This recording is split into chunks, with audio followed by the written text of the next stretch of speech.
Exercise 3. Get ready. The petitioner was a Class 4 employee in the health department.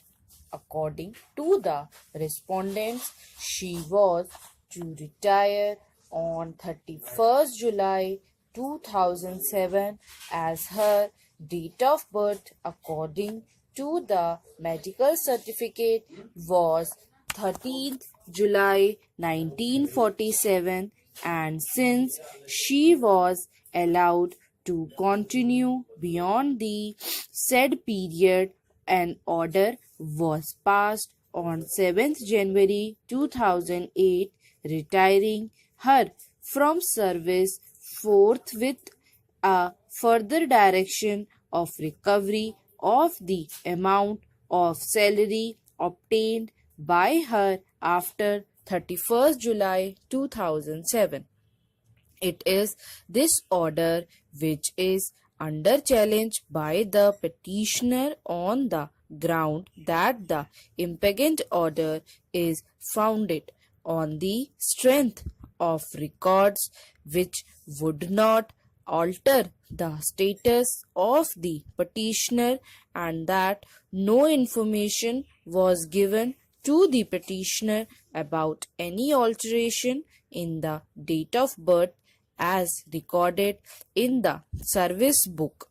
The petitioner contends that the service book of the petitioner categorically records the date of birth of the petitioner as 13th July 1949. The petitioner was never put to notice about any such alteration, and her date of birth continued to be recorded as such in the service book. It is admitted that the aforesaid aspect of the matter, that her date of birth was recorded as 13th July 1949 in the service book, has not been disputed in the counter affidavit.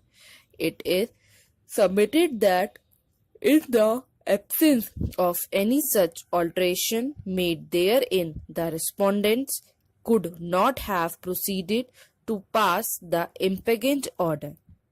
Learned Standing Counsel, on the other hand, contends that the stand taken in the counter affidavit is that the petitioner was subjected to a medical test in the year 1996, and the medical certificate which was issued has been duly countersigned by her, which indicates her date of birth as 13th July 1947.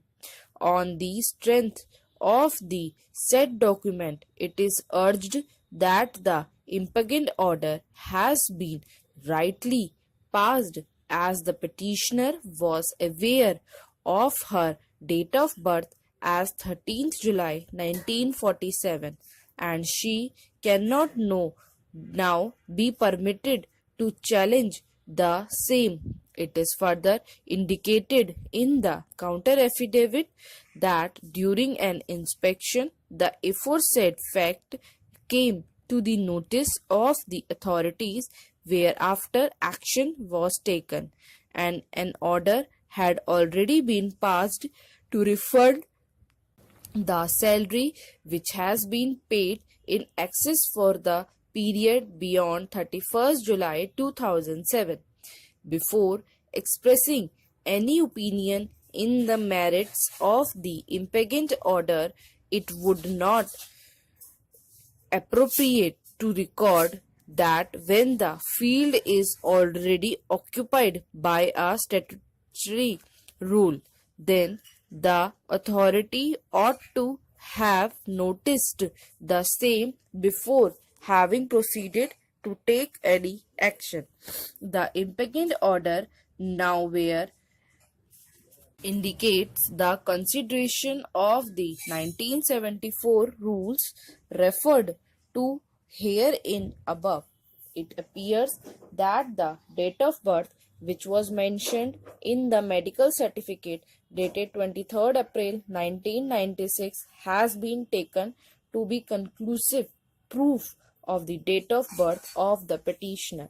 The said document is a medical certificate which was prepared at the time of the confirmation of the services of the petitioner. Stop.